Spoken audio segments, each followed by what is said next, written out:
Hello, good morning student. आज हम start करेंगे कि नीट और एनडीए की तैयारी के लिए जो न्यूमेरिकल्स होते हैं।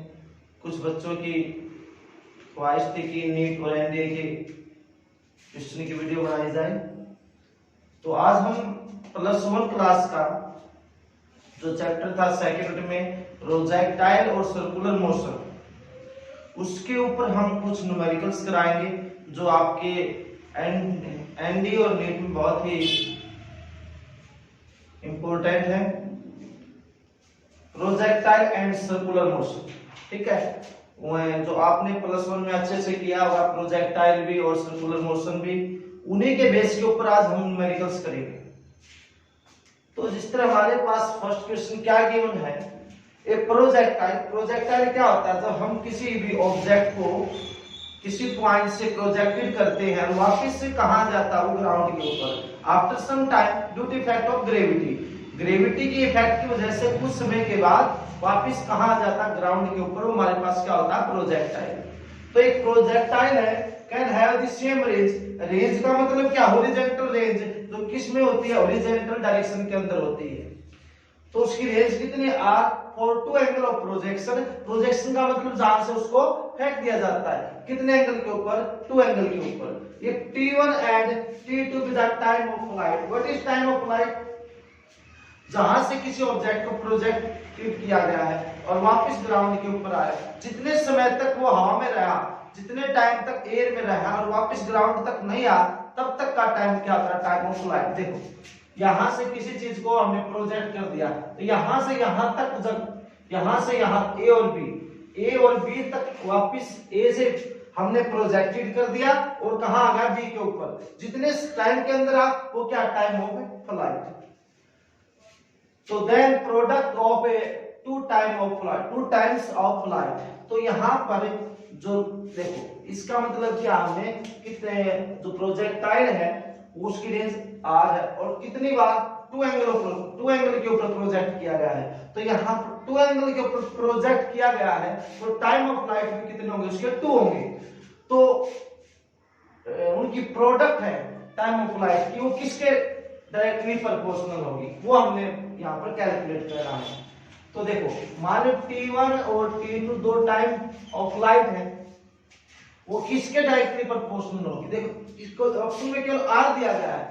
अगर r की पावर 1 हो तो फर्स्ट ऑप्शन आ जाएगा, अगर r की पावर -1 हो तो सेकंड आ जाएगा, अगर r की पावर -2 हो तो सेकंड ऑप्शन, थर्ड ऑप्शन आ जाएगा, अगर r की पावर 2 हो तो फोर्थ ऑप्शन। इसका मतलब क्या? T1 T2 है वो r की पावर n के क्या होता है? इनवर्स, क्या होता है? Directly proportional.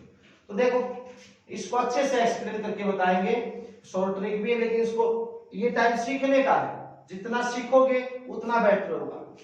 देखो, यहां से हमने, ये हमारे पास x एक्सिस, ये हमारे पास y एक्सिस, यहां से मैंने कोई एंगल प्रोजेक्टेड कर दिया और यहां से किया है उस, और एक यहां से हमने ये कर दिया और दोनों सेम पॉइंट के ऊपर आ गए। सेम पॉइंट से हमने उसको प्रोजेक्ट किया है और दोनों कहां पहुंच गए? बी पॉइंट के ऊपर। और इसने एंगल बनाया θ1 और इसने बनाया θ2, ठीक है, पहले ने θ1, सेकंड ने θ2, और दोनों की हॉरिजॉन्टल रेंज क्या है? सेम है। दोनों की हॉरिजॉन्टल रेंज क्या है? सेम। आपने हॉरिजॉन्टल रेंज का फार्मूला भी पढ़ा, क्या होता है? u square sin 2θ/g। ठीक, ये हमारे पास क्या होती है? Horizontal range. और यहां से यहां तक आ गया तो वो मैक्सिमम है कि हमने यहां से उसको प्रोजेक्ट किया, यहां आ गया, उससे मैक्सिमम रेंज तो उसकी नहीं है। तो मैक्सिमम रेंज कब होती है? मैक्सिमम रेंज होती है जब थीटा की वैल्यू कितनी होती हो? 45 डिग्री। कितनी होती हो? 45। क्योंकि ध्यान रखना है, ऑप्शन टाइप क्वेश्चन बनता है कि हॉरिजॉन्टल रेंज मैक्सिमम कब होती है? थीटा की वैल्यू कितनी होती है? 40। क्यों? देखो, आपको पता है ये मैक्सिमम कब होगी? तो ये एंगल भी क्या हो गया? मैक्सिमम। और देखो, ये साइन है, साइन के बाद जो लिखा जाता है वो एंगल होता है, ठीक है, ये तो फंक्शन है अपॉन में जी।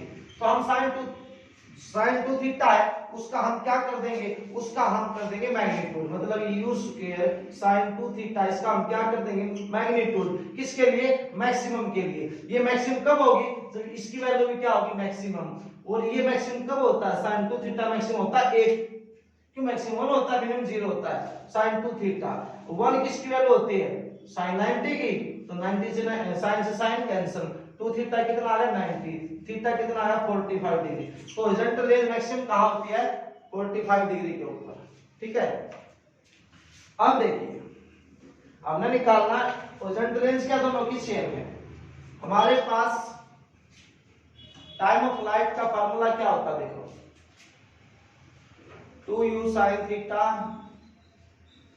अपॉन में g, ठीक है, क्या होता है 2u sin थीटा, तो ये फार्मूला टाइम ऑफ लाइट का 2u sin थीटा अपॉन में g, टाइम ऑफ लाइट का, u initial velocity, g acceleration due to gravity, t1 क्या तो टाइम ऑफ लाइट फर्स्ट था क्वेश्चन 1, और t2 क्या है 2u sin थीटा 2 अपॉन में g। बोलो बात समझ में आएगी। उसने क्या बोला, हम दोनों की प्रोडक्ट, तो t1 into t2 होगी product 2u sin theta 1 by g, इसकी मल्टीप्लाई कीजिए 2u sin theta 2 by g, ठीक है। t1 t2 क्या हो गया 2 into 2 4, u का square sin theta 1 sin theta 2 upon में g का स्क्वायर। बोलो बात समझ में आ गई, sin थीटा, यहां तक बोलिए आपको।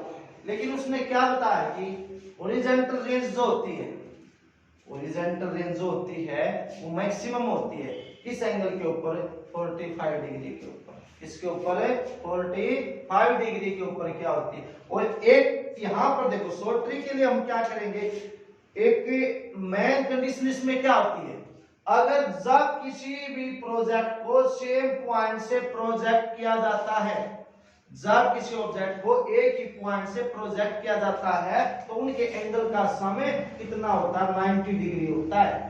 कंडीशन है एक ही पॉइंट से प्रोजेक्ट किया जाए, थीटा 2 कितना आ गया 90 माइनस थीटा 1, तो मैं यहां रखूंगा t1 t2 4u का square sin theta 1 sin 90 minus theta 1 upon में g का स्क्वायर।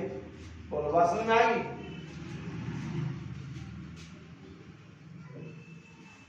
इसके बाद देखिए ये क्या बनेगा हमारे पास t1 t2 4u square sin theta 1, ये sin 90 माइनस थीटा 1 क्या बन जाता है, ये फंक्शन कन्वर्ट होगा किसमें, कोस में, तो cos थीटा 1 अपॉन g का स्क्वायर।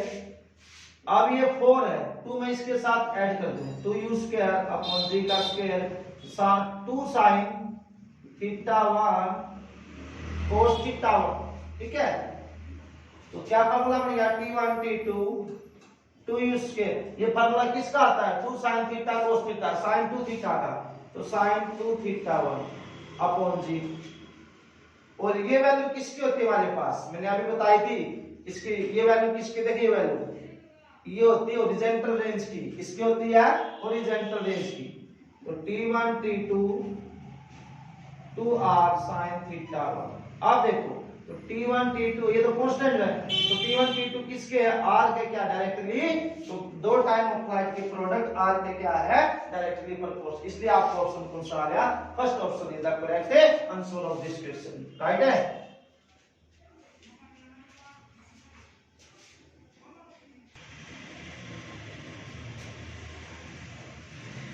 अब आता है क्वेश्चन नंबर सेकंड में क्या है कि द वेलोसिटी ऑफ प्रोजेक्टाइल, किसी प्रोजेक्टाइल की वेलोसिटी है इनिशियल पॉइंट जहां स्टार्ट होता है, ये देखिए ये इनिशियल पॉइंट, ये इनिशियल पॉइंट है, ये एक्स एक्सिस है, ये वाई एक्सिस है, यहां से हमने प्रोजेक्टेड किया इनिशियल पॉइंट, और उसकी जो वेलोसिटी है ये दे दी 2i + 3 यानी वेक्टर फॉर्म में दे दी।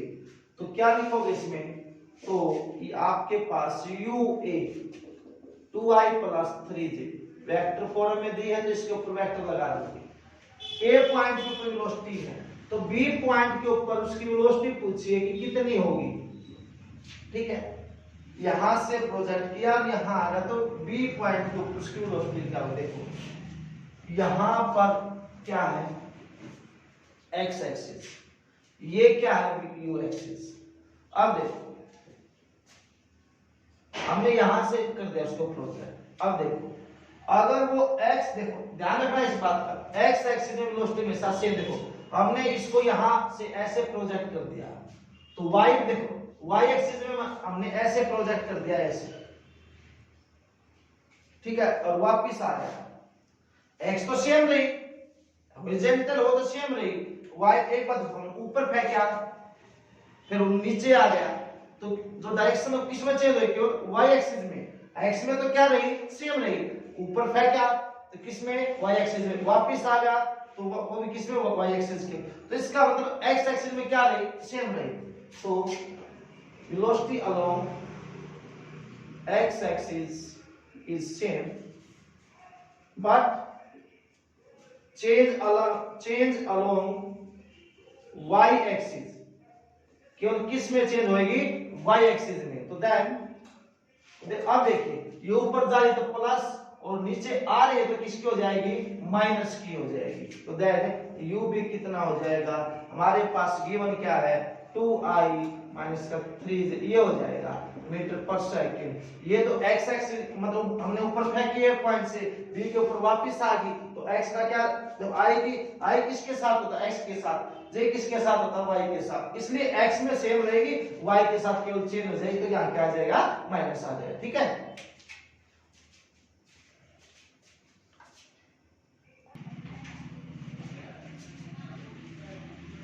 आ गया था question number 3। Projectile of mass m, projectile का मास कितना m, इस projected with the velocity u, और किस वेलोसिटी के साथ प्रोजेक्ट कर दिया गया, u के साथ, और एंगल बना रहा हूं कितना 45 डिग्री विद द हॉरिजॉन्टल, किसके साथ, हॉरिजॉन्टल डायरेक्शन के साथ कितना एंगल बना रहा है 45 डिग्री। तो आप देखिए ये हमारे पास x एक्सिस है, ये y एक्सिस है, उसको ऐसे प्रोजेक्ट कर दिया गया, m क्या उसका मास, ठीक है, और u क्या उसकी वेलोसिटी, एंगल कितना है 45 डिग्री, एंगल कितना बेटा 45 डिग्री हॉरिजॉन्टल के साथ, ये बना दो हॉरिजॉन्टल के साथ ऐसे बना दो। When particle lands on the ground, जब पार्टिकल है वापस कहां था, ग्राउंड के ऊपर, तो level magnitude of the change momentum, तो उसका मोमेंटम क्या हो जाता है, चेंज हो जाता है। जब उसको वापस फेंक दिया जाता, फेंकते तो वापस आता, तो देखो पहले फेंक दिया वापस आ गया, मोमेंटम क्या होगा, चेंज, तो कैसे चेंज हुआ वो हमने निकालना है, राइट है।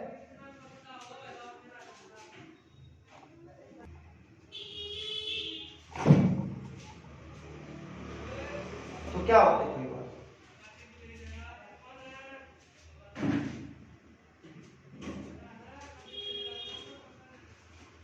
थोड़ी प्रॉब्लम हो गई थी, ये कॉल आ गया इसलिए थोड़ा ब्रेक हो गया। देखो when particle lands on the ground, जब पार्टिकल कहां है, ग्राउंड के ऊपर लैंड, तो मैग्नीट्यूड निकाला चेंज मोमेंटम का, देखो किस वेलोसिटी के साथ प्रोजेक्ट कर दिया गया, u के साथ।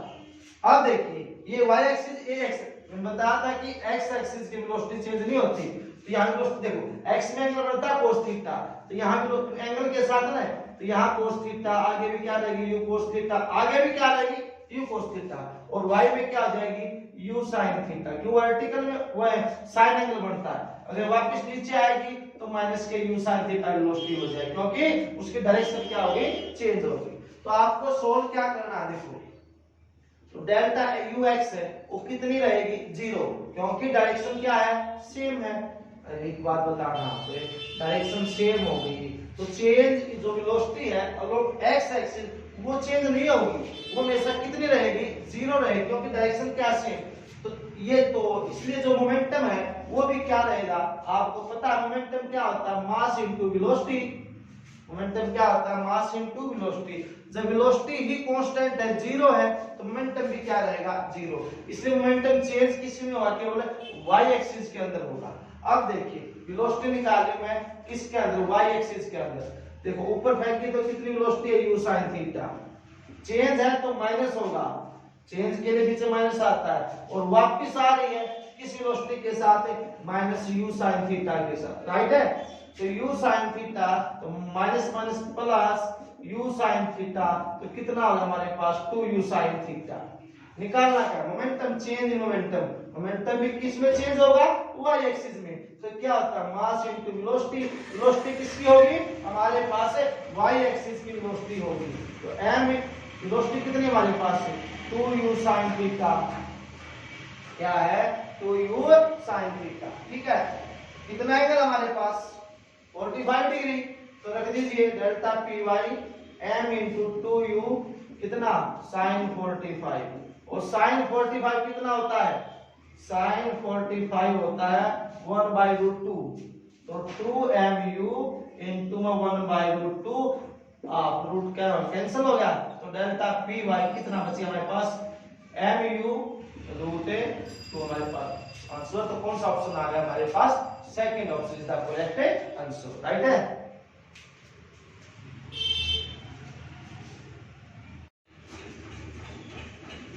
आगे आता है क्वेश्चन नंबर 4। थर्ड क्वेश्चन हमारे कंप्लीट हो चुके हैं। तो अब आता है हमारे पास क्वेश्चन नंबर 4। क्वेश्चन नंबर 4 के अंदर क्या है कि the maximum range of gun, कि जो गन में से बुलेट फायर की जाती है, तो गन से जब बुलेट फायर होती है तो उसके अंदर भी कौन सा मोशन होता है, उसके अंदर भी प्रोजेक्टाइल मोशन ही होता है।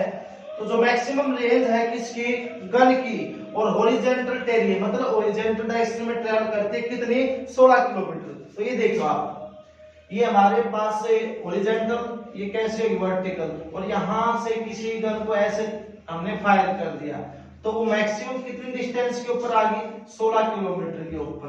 तो इसकी रेंज होगी, तो कितनी रेंज तक गई हो, 16 किलोमीटर मैक्सिमम गई है। और किस वेलोसिटी के साथ गई है, वो वेलोसिटी हमें निकालनी है। यहाँ पर जो जी है, आपको पता है कि कोई भी ऑब्जेक्ट वापस आता है तो किसकी वजह से आता है, due to effect of gravity. तो जी की वैल्यू हमारे पास कितनी है, 10 मीटर पर सेकंड का स्क्वायर। तो हमने उस जो बुलेट है या कोई सेल है, कोई भी तोप है, उससे निकलती है, तो उस बुलेट की हमें वेलोसिटी हमने फाइंड करनी है। तो आप देखो, आपको पता है कि मैक्सिमम रेंज का जहां पर जिक्र आ जाए तो वहां क्या करोगे आप, देखो आपको पता है मैक्सिमम रेंज का फार्मूला क्या होता है, u square sin 2 theta by G. और मैक्सिमम रेंज कब होती है, जब एंगल कितना होता है, 45 डिग्री। तो sin 2 इंटू 45 अपॉन में जी। हॉरिजॉन्टल रेंज मैक्सिमम 45 के ऊपर होती है, तो u square sin 90 by g. sin 90 कितना होता है, 1 होता है। हम निकालने क्या है, वेलोसिटी, तो u स्क्वायर कितना आ गया, r मैक्सिमम इनटू में g। ठीक है, और यहाँ हमारे पास 16 किलोमीटर है, और यहाँ किस में पूछ रखा है, मीटर में। तो r कितना, 16 किलोमीटर है, तो किलोमीटर के मीटर बनाए कितना हो गया, 1000। g कितना हमारे पास, g हमारे पास है 10।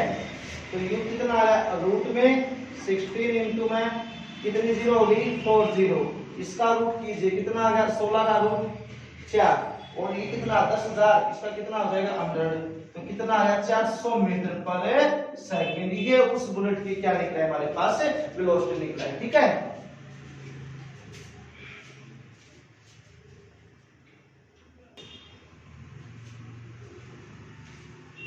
नेक्स्ट क्वेश्चन है, ये आज का सबसे टफ क्वेश्चन है आज का।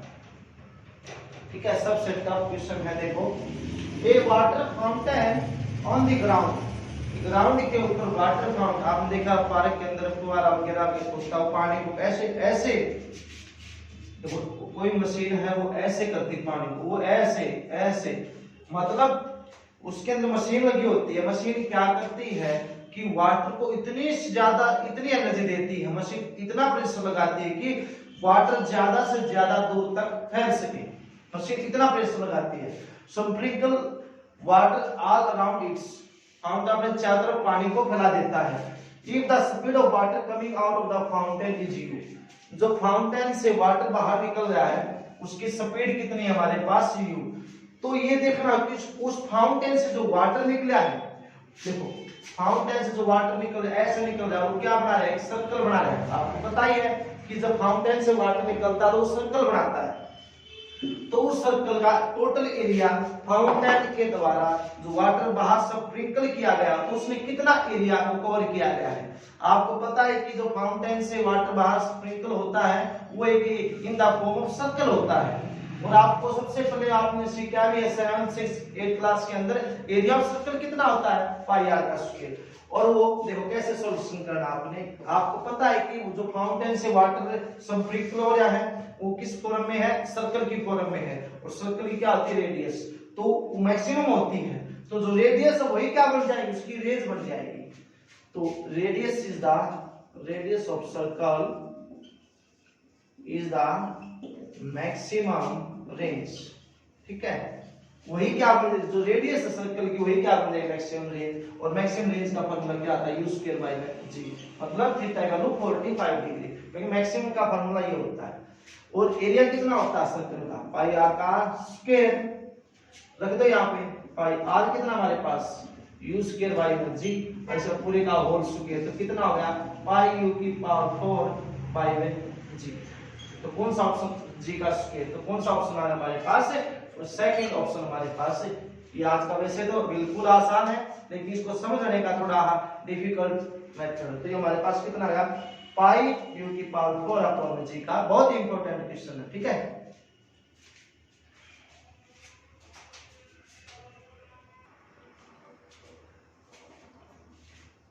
नेक्स्ट क्वेश्चन देखिए, पीछे वाला जो क्वेश्चन क्या था, क्वेश्चन नंबर 5 था, बाय मिस्टेक वहां पर 6 लिखा गया, तो 5 लिख रहा है क्वेश्चन। अब आ हमारे पास देखो, ये पार्टिकल मूव इन सर्कल, एक पार्टिकल मूव करे किसके अंदर, एक सर्कल के अंदर, और सर्कल की रेडियस कितनी है, 10 सेंटीमीटर। ये हमारे पास सर्कल होगा, ठीक है, सेंटर होगा O, रेडियस कितनी है उसकी 10 सेंटीमीटर, रेडियस 10 सेंटीमीटर, ठीक है। कितनी बेटा, 10 सेंटीमीटर, तो रेडियस 10 सेंटीमीटर है, तो इसके मीटर बनाएंगे कितना, 10/100, 1/10 मीटर आ गया, ठीक है। और किस स्पीड के साथ, कांस्टेंट स्पीड, आपको पता है सर्कुलर में कांस्टेंट स्पीड के साथ मूव करता है। और टाइम पीरियड क्यों लिया, क्योंकि देखो अगर कोई ऑब्जेक्ट यहां से स्टार्ट किया तो वापस वहीं पे आ गया, तो सर्कुलर मोशन में टाइम पीरियड लिया जाता है। तो टाइम पीरियड कितना है, 0.5 सेकंड। निकालने क्या एक्सीलरेशन, आप बात देखना, जब कोई भी चीज सर्कल में मूव करती है और वापस वहीं आ जाती है, सर्कल में कौन सी एक्सीलरेशन होती है, वहां पर होती है सेंट्रीपिटल एक्सीलरेशन। और आपने प्रश्न में पढ़ा था कि सेंट्रीपिटल एक्सीलरेशन का फार्मूला क्या होता है, v²/r, ठीक है। कितना होता है, ac, मतलब सेंट्रीपिटल एक्सीलरेशन v²/r, v क्या वेलोसिटी, r क्या रेडियस। आपको पता भी है एंगुलर वेलोसिटी और लीनियर, ये तो है एंगुलर वेलोसिटी, ये है लीनियर वेलोसिटी, इन दोनों रिलेशन क्या होती है, v = ω/r। क्योंकि हमारे पास टाइम दिया गया इसलिए इसको हमने रखना पड़ेगा, क्योंकि सर्कल में इसी स्पीड के साथ मूव करता है। याद रखिए आप, तो स्क्वायर खोलिए इसका, ओमेगा का स्क्वायर r का स्क्वायर अपॉन में r, एक r कैंसिल, ω²r। अब हमें क्या चाहिए, टाइम पीरियड, ओमेगा कितना था, 2π/t होता है, तो 2π/t का होल स्क्वायर इनटू में r। तो सेंट्रीपिटल एक्सीलरेशन कितनी होगी, 4π का स्क्वायर अपॉन में t का स्क्वायर इनटू में r, राइट है, 4π का स्क्वायर। t हमारे पास कितना है, 0.5 पाई, दो बार लिख दीजिए क्योंकि स्क्वायर है, इनटू में r कितना है 1/10। बोलो बात समझ में आई, पाई का स्क्वायर, पाई से पाई कैंसिल, इसका नाम का क्या लग गया 10, इसके नाम का भी 10, 10 का अंत लगा ऊपर चला गया, 10 100 ऊपर चला गया, ठीक है, अपॉन में 25 और नीचे 10, एक 10 से एक 10 कैंसिल, ठीक है।